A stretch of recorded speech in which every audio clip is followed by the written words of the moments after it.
अस्सलामुअलैकुम प्यारे दोस्तों।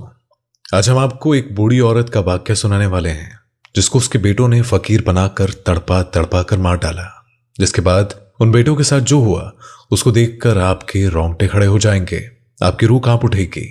इसलिए आपसे गुजारिश है कि इस वीडियो को पूरा जरूर देखिएगा। दोस्तों, एक बूढ़ी औरत जिसका नाम सलमा था, उसकी शादी के 5 साल बाद ही वो बेवा हो गई थी। इसके 2 बेटे थे। बड़े बेटे का नाम रफीक और छोटे का नाम बशीर है। हर माँ की तरह सलमा की भी ख्वाहिश थी कि उसके बच्चे पढ़ लिख कर बड़े आदमी बन जाएं। लेकिन शोहर के बाद सलमा का कोई सहारा न था, इसलिए सलमा ने काम करने का फैसला कर लिया। लेकिन कहीं काम न मिल सका, इसीलिए सलमा ने लोगों के घरों में काम करना शुरू कर दिया। क्योंकि बच्चों को पालना भी था और स्कूल में दाखिल भी करवाना था, तो सलमा ने अपने बच्चों को सरकारी स्कूल में दाखिला करवा दिया। सुबह अपने बच्चों को स्कूल भेजकर खुद वो काम करने के लिए चली जाती। बस इसी तरह सूखी रोटी खाकर सलमा गुजर बसर करती रही और वक्त बस ऐसे ही बदलता चला गया। सलमा के दोनों बेटे जवान हो गए।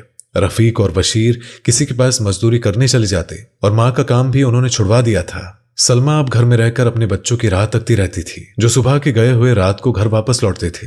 अपने बच्चों को देखकर सलमा बहुत खुश हो जाती थी। लेकिन सलमा के लिए खुशहाली ज्यादा दिनों की नहीं थी। उसने अपने दोनों बेटे रफीक और बशीर की शादी कर दी। बड़ी सादगी के साथ उन दोनों का निकाह किया गया।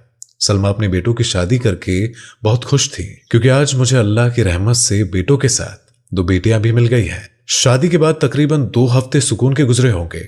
बाद में तो जैसे सलमा के बेटे सलमा को भूल ही गए और बीवियां क्या मिल गई थी, उन्होंने माँ को नजरअंदाज करना शुरू कर दिया। सलमा के बेटे अपनी माँ की कम और बीवियों की ज्यादा सुनते थे और कितनी बार दोनों भाइयों रफीक और बशीर की आपस में लड़ाई भी हुई थी। सलमा ने कितनी बार अपने बच्चों को समझाया, लेकिन वो किसी हालत में न समझे। उनके सर पर तो जैसे बीवियों का भूत सवार था। आखिर इस लड़ाई का अंजाम ये हुआ कि दोनों भाई अलग अलग घर में रहने लगे और इनकी माँ अपने बड़े बेटे रफीक के साथ रहने लगी। वक्त गुजरता गया।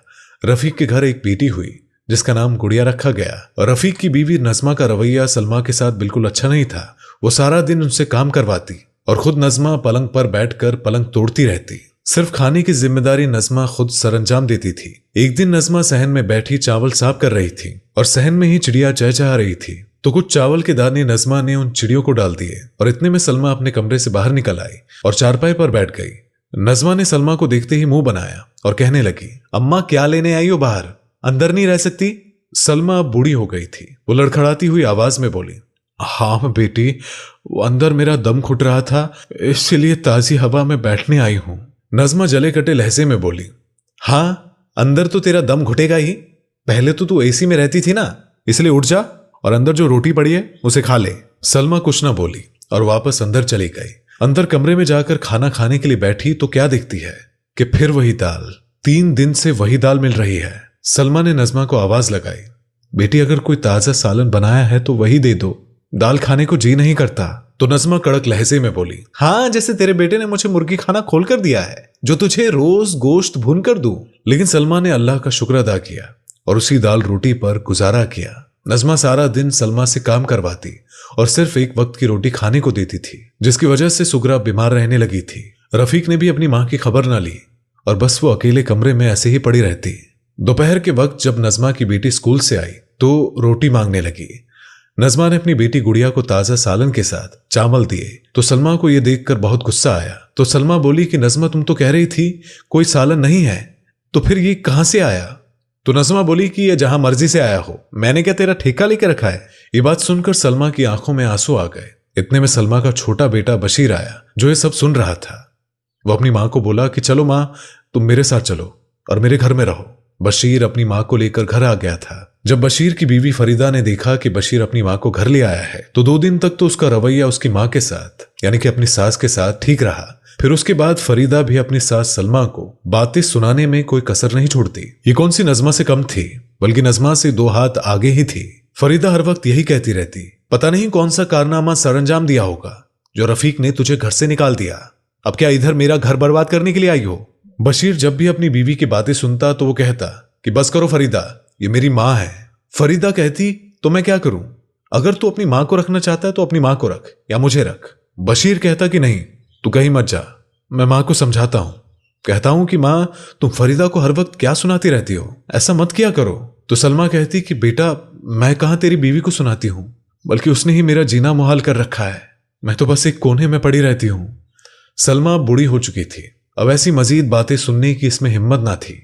एक दिन सलमा घर से निकली और आंखों में आंसू लिए परेशानी की हालत में कहीं बाहर जाकर बैठ गई। लोगों ने समझा कि शायद कोई भिखारी है। लोगों ने सलमा की झोली में पैसे फेंकना शुरू कर दिया। सलमा ये देखकर परेशान हो गई और वापस आकर घर बैठ गई। जब बशीर घर आया तो उसने अपनी बीवी से पूछा कि आज क्या बनाया है। तो फरीदा ने कहा कि हाँ, तुम तो बहुत सारे नोटों का ढेर देकर जो गए थे, जो मैं तुम्हारे लिए कुछ पकाती। बशीर ने कहा कि मैं क्या करूं, कोई काम ही नहीं है और मैं इतने पैसे कहां से लाऊं। तो बशीर की मां सलमा के हाथों में जो पैसे थे वो उसने अपने बेटे को दे दिए और कहा कि जाकर कुछ पकाने के लिए ले आ।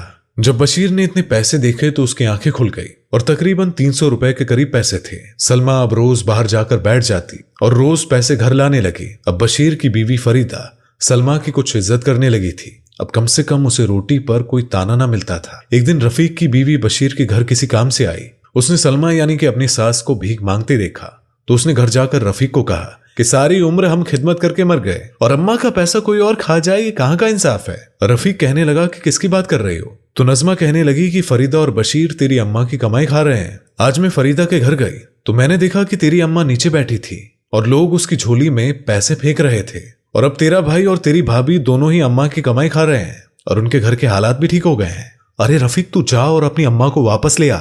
रफीक कहने लगा, कभी कहती है कि अम्मा को घर से वापस भेज और कभी कहती है कि अम्मा को वापस ले आ।